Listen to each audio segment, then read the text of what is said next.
And big shout out to him as well because I think he's dealing with cancer again at this point. Don West.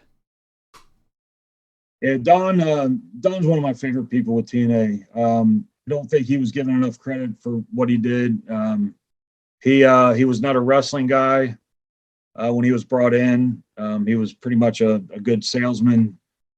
But you set him next to Mike Tenay, and Mike was just so great at. I mean, they became great friends, and Mike coached him in the wrestling aspect of it. And you put Don West's personality on there; they were just great on camera, and I really enjoyed it. And some people say Don West was over the top, but I mean that was intensity. That was his excitement. He was legitimately getting excited in these matches over his commentary. So I always said, and this won't happen, so let's not get ahead of ourselves. But if I was ever have another match um, in TNA, I would certainly want Mike Tenay and Don West to come out for that. So yeah, I mean, prayers are with Don. He's going through a tough time right now. So yeah, but I love Don.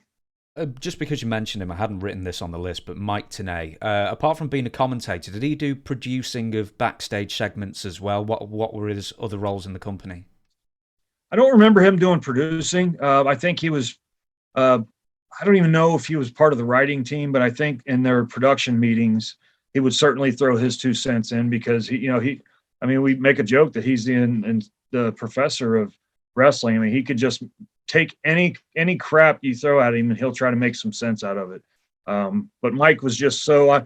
Yeah, he was so great at that. But I really had good communication with Mike because I took it upon myself that every match I had that was going to be aired and they were going to be commentating over it, I would get with Mike and sometimes Don, and I would kind of lay it out the story that I had envisioned in my mind, and so that they could get on board. And they're the narrators, so I do my part in the ring. They're the narrators, and if they're telling the same story I'm trying to get across in the ring, we're on the same page. So that was what was wonderful about Mike, and he could always do that. He always came through.